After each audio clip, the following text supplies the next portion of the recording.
Olá, 61. Tudo bem?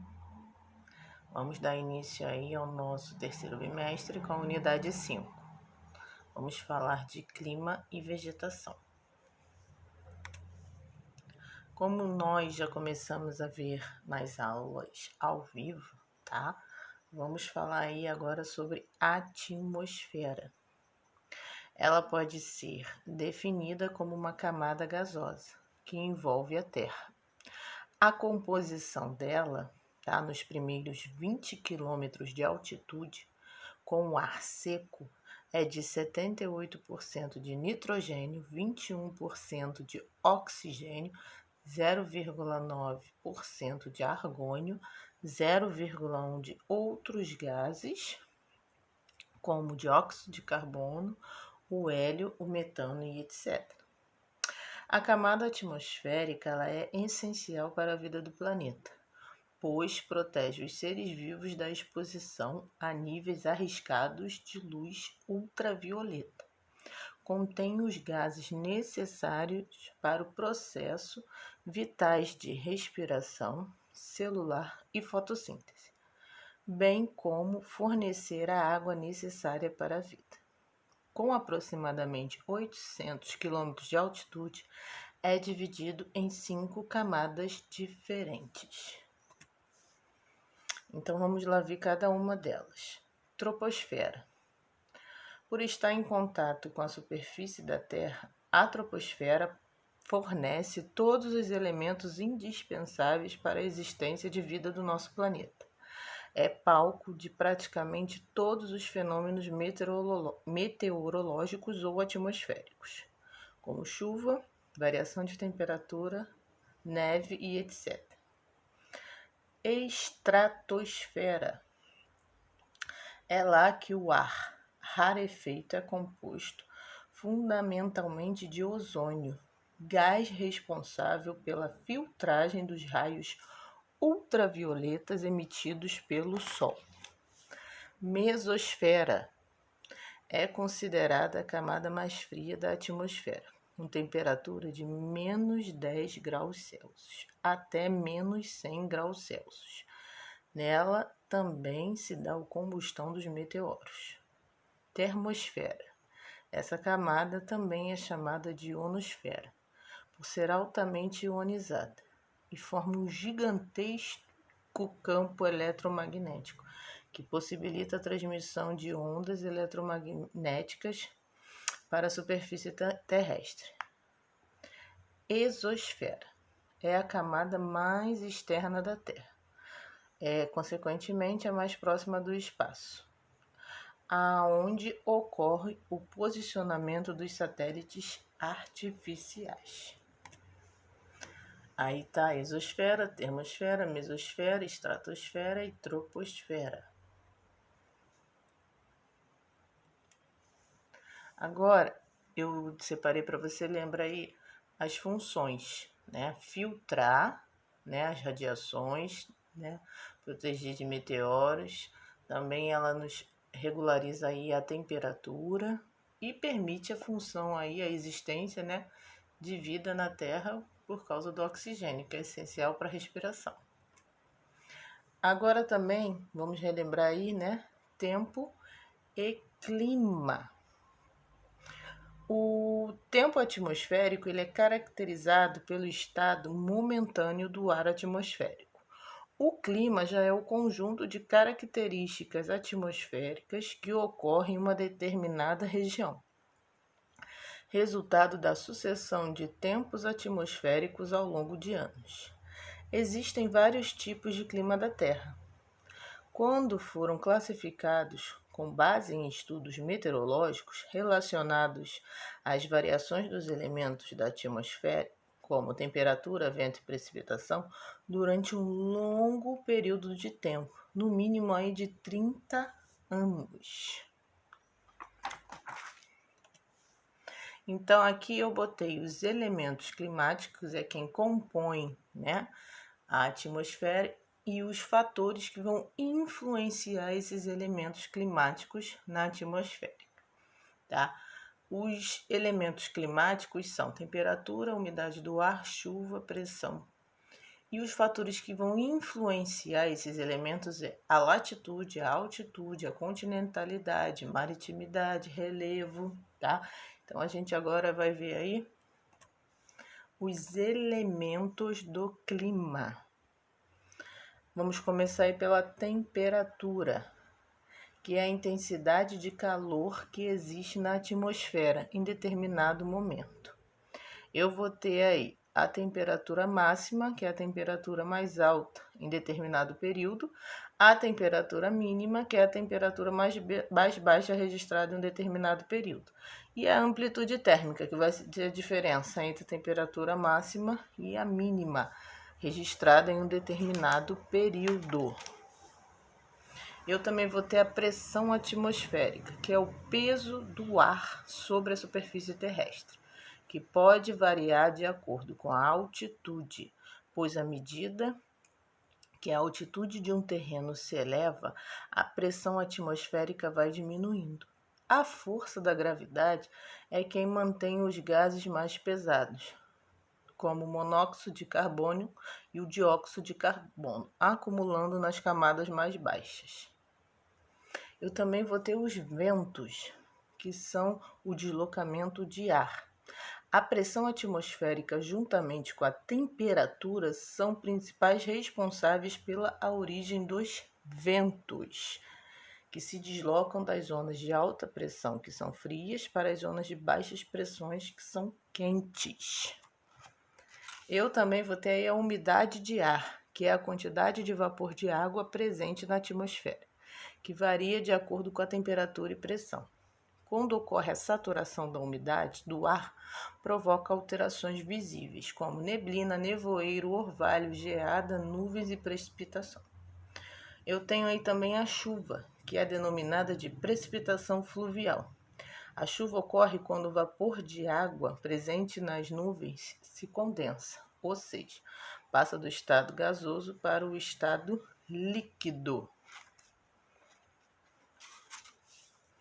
Então, agora a gente vai ver, tá, os fatores do clima, os fatores que alteram o clima aí em partes do mundo.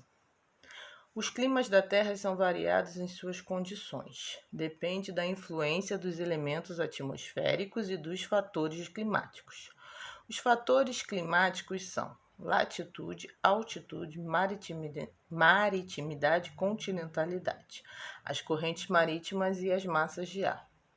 Agora a gente vai ver aí a latitude, que é a distância em graus de um ponto qualquer da superfície terrestre até a linha do Equador. As latitudes vão de 0 a 90 graus de norte a sul. A temperatura média dos lugares muda de acordo com a latitude por onde estão situados. Os lugares que estão mais próximos da linha do Equador tendem a apresentar temperaturas médias mais elevadas do que os lugares situados nas regiões polares, onde há menos intensidade e incidência dos raios solares. Aí a latitude, os raios batem com maior intensidade próximo à linha do Equador. Conforme eu vou me afastando da linha do Equador, a temperatura vai diminuindo. Latitude aumenta, temperatura diminui. Altitude é a medida das diferenças da forma do relevo da superfície terrestre em relação ao nível do mar. Nas altas altitudes, o ar é mais rarefeito, pois a atmosfera é menos densa do que no nível médio do mar e absorve menos calor. Assim, quanto maior a altitude, menor será a minha temperatura do ar. Agora eu vou ter a maritimidade e continentalidade. As áreas mais próximas do mar costumam apresentar grande quantidade de chuva e amplitude térmicas mais baixas. e invernos menos rigorosos, enquanto as áreas no interior do continente apresentam menor quantidade de chuva e amplitude térmicas maiores, devido à rapidez com que o solo irradia calor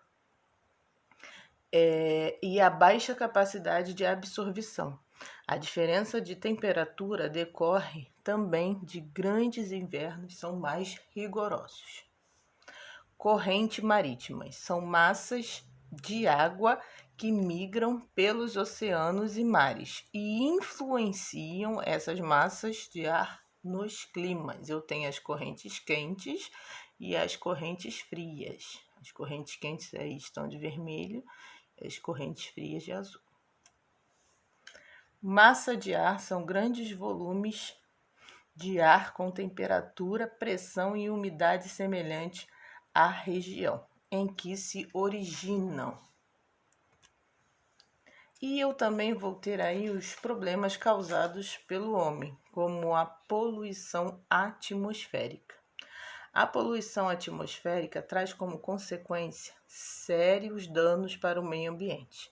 Ela é provocada principalmente pela emissão dos gases tóxicos como monóxido de carbono e dióxido de carbono, além de outros gases e resíduos na atmosfera. Queima dos combustíveis fósseis como carvão, mineral, que é utilizado como fonte de energia nas indústrias, e o petróleo e seus derivados são usados como combustíveis em veículos, a queima de resíduos domésticos e as queimas ambientais. Isso aí vai gerar a poluição atmosférica.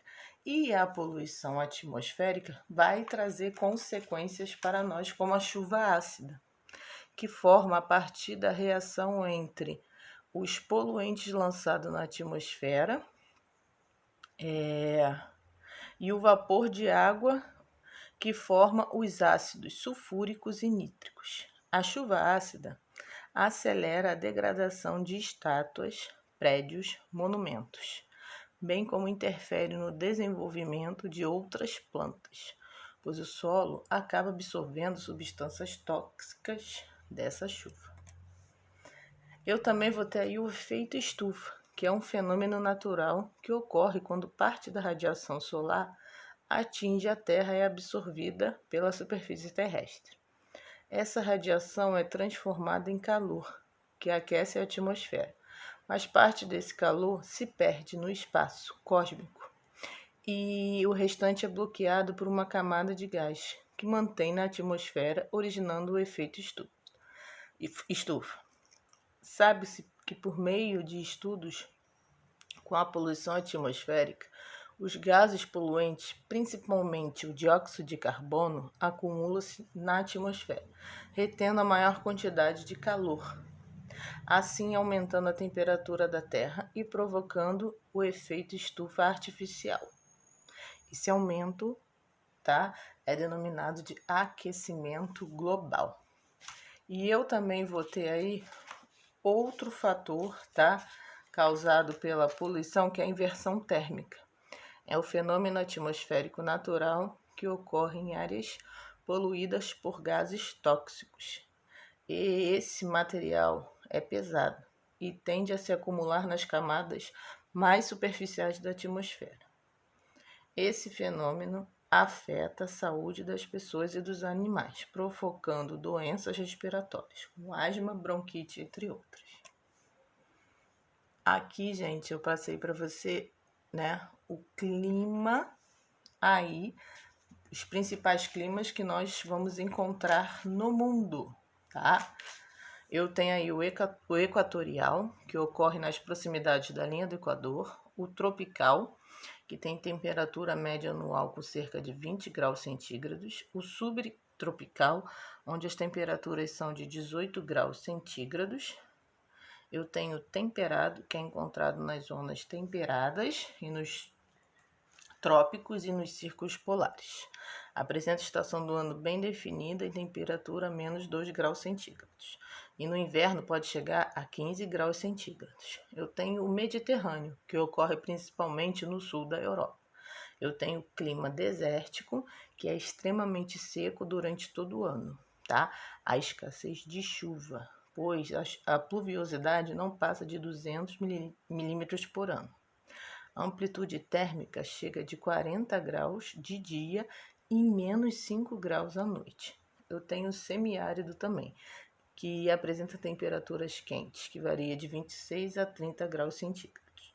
Eu tenho clima frio, tá? Que tem verões curtos com temperaturas amenas e invernos longos, que chegam, né, na precipitação da neve. Eu tenho frio de montanha, que apresenta as mesmas características de frio, só que ocorre em altas altitudes. E eu tenho o clima polar, que é o clima das zonas polares, onde ocorre precipitação em forma de neve. A temperatura o ano inteiro pode chegar a menos 55 graus centígrados, lá na Antártica, durante o inverno. E eu também coloquei aí para vocês, tá? As vegetações, cada uma vai ter uma origem diferente dependendo do clima. O clima vai afetar a vegetação de cada lugar. Eu tenho a floresta pluvial tropical, que são as florestas que se localizam nas faixas de clima equatorial e tropical. São densas e apresentam grande biodiversidade. Eu tenho a floresta pluvial temperada e subtropical, que se localiza-se nas zonas temperadas de clima temperado úmido. Eu tenho as florestas coníferas, que ocupam áreas do hemisfério norte, onde os invernos são rigorosos, também chamado de floresta boreal. Eu tenho as savanas, que estão presentes em regiões de clima tropical e apresentam uma estação seca e outra chuvosa. Eu tenho as formações de semiáridos, que se encontram em regiões de clima semiárido. É formada por gramíneas, capins e poucas árvores. Estepes e pradarias, que são formações vegetais que desenvolvem nas zonas temperadas da terra. São formadas por plantas herbáceas, gramíneas e arbustos. Eu também tenho as florestas mediterrâneas, que se formam em regiões de clima mediterrâneo. Apresenta vegetação com características xerófilas. Eu tenho a vegetação de alta montanha, que é a vegetação rasteira, arbustiva, encontrada em áreas onde a altitude é elevada. Eu tenho a tundra, que ocorre nas regiões polares, durante o descongelamento parcial do solo no verão. E aí eu tenho, por último, aí, a vegetação desértica. Essa vegetação ocorre em regiões onde chuvas são escassas. Apresenta flora e fauna adaptada à escassez da água e a variação de temperatura diária nas regiões. E aqui eu deixei indicações culturais, tá? Para ajudar vocês aí na explicação dessa unidade, né? Qualquer dúvida, vamos tirar aí nas aulas ao vivo. Um grande beijo, fiquem com Deus.